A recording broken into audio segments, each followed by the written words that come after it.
Assalamualaikum warahmatullahi wabarakatuh. Di video kali ini saya akan membahas tentang seputar aplikasi pinjaman online lagi.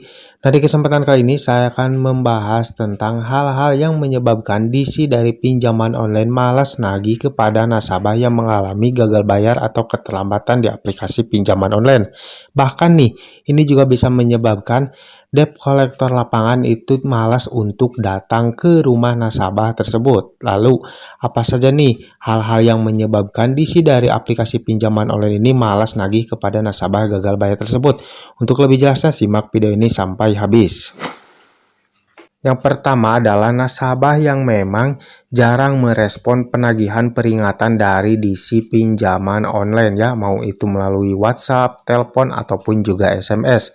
Nah, biasanya nih untuk DC-DC dari pinjaman online ini tuh memang selalu memprioritaskan kepada nasabah-nasabah yang memang selalu merespon ketika diperingatkan tentang tagihannya atau mungkin ditagih dalam peringatan melalui pesan WhatsApp ya.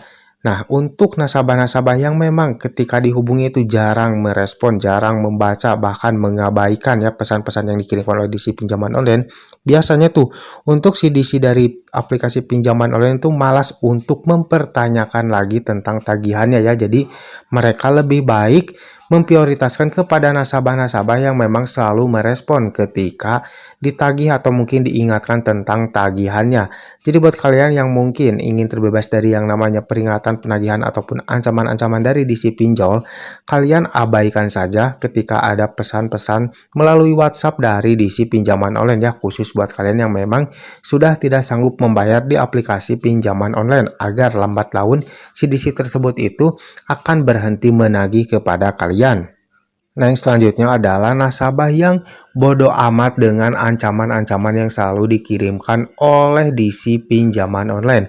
Perlu kalian ketahui ya, untuk ancaman-ancaman atau mungkin peringatan-peringatan yang selalu dikirimkan oleh DC pinjaman online itu tuh hampir sama ya semuanya. Jadi pesannya itu kayak template ya, kayak ancaman slik OJK, masuk slik OJK, atau mungkin ancaman kunjungan debt collector lapangan, dan itu semuanya rata-rata ya. Buat nasabah-nasabah yang gagal bayar tuh pasti akan mendapatkan pesan-pesan seperti itu ya melalui WhatsApp. Dan untuk nasabah-nasabah yang memang bodoh amat, tidak memperdulikan tentang ancaman-ancaman seperti itu, pastinya si DC tersebut itu akan berpikir lagi ketika mereka mungkin akan mengirimkan lagi pesan seperti itu, kalau memang dari si nasabah tersebut itu tidak ada respon sama sekali ketika ada ancaman-ancaman seperti itu ya. Karena pentingnya buat kalian yang memang gagal bayar di aplikasi pinjaman online itu harus tahu resiko-resiko apa saja itu yang memang sebenarnya akan terjadi ketika kita gagal bayar, dan kita juga wajib tahu nih, dan kita harus siap resiko apa yang akan diterima. Kalau memang kalian sudah siap dengan resiko-resiko yang akan diterima, termasuk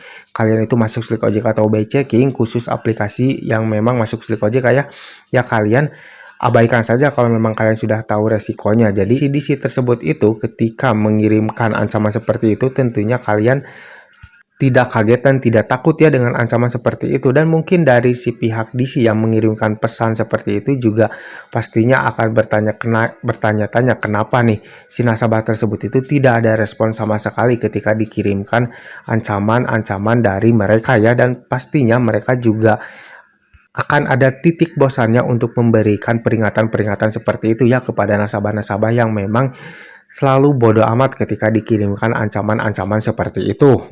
Dan yang selanjutnya adalah nasabah yang mungkin selalu merespon pesan dari DC pinjaman online, namun dalam arti di sini meresponnya tuh dengan santai ya, tidak dengan rasa ketakutan. Oke, mungkin kalau kalian mungkin punya rasa takut, kalian punya rasa panik ketika kalian mungkin diingatkan atau mungkin dikirimkan ancaman oleh DC pinjaman online, namun kalian jangan pernah memperlihatkan rasa takut kalian, rasa panik kalian kepada si DC tersebut. Kalian bawa santai aja.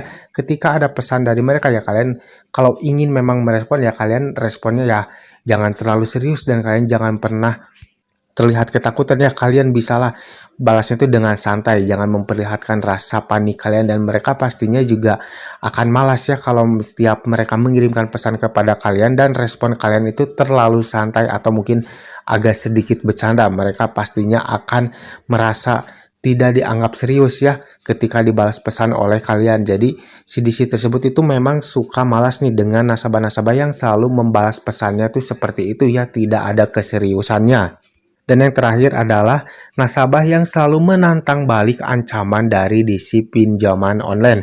Nah, untuk DC pinjaman online pasti ini sering mengirimkan yang namanya ancaman akan ada kunjungan debt collector lapangan, walaupun sebenarnya itu tuh hanya gertakan saja dari mereka ya, karena memang untuk kunjungan debt collector lapangan pastinya tidak akan memberitahu kalian terlebih dahulu. Dan banyak nih nasabah-nasabah yang sering menantang balik DC tersebut ketika mengirimkan pesan seperti itu. Seperti halnya ketika ada DC yang mengirimkan bahwasannya akan ada kunjungan debt collector lapangan datang ke rumah. Nah, si nasabah tersebut itu membalas dengan cara menantangnya, yaitu kalau mau datang ya silakan.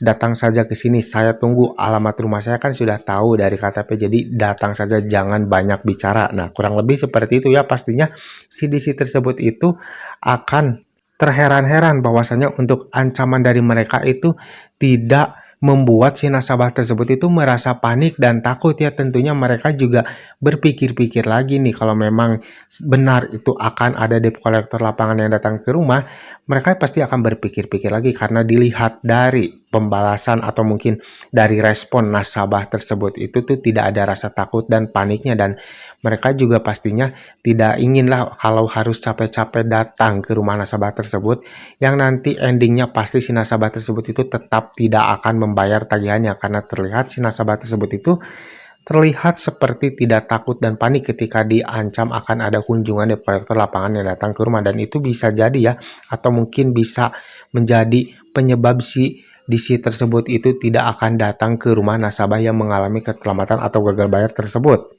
Karena sudah dipastikannya untuk DC tersebut itu pasti berpikir-pikir lagi kalau harus datang ke rumah nasabah yang memang tidak mempunyai rasa takut, tidak mempunyai rasa panik, dan tidak akan membayar tagihannya di aplikasi tersebut ya, karena pastinya untuk DC tersebut itu tidak ingin bahwasanya untuk kedatangannya atau kunjungannya itu hanya sia-sia ya. Jadi kunjungan mereka tuh harus membuahkan hasil ya, paling tidak si nasabah tersebut itu melunasi atau membayar sebagian dulu tagihannya di aplikasi pinjaman online tersebut.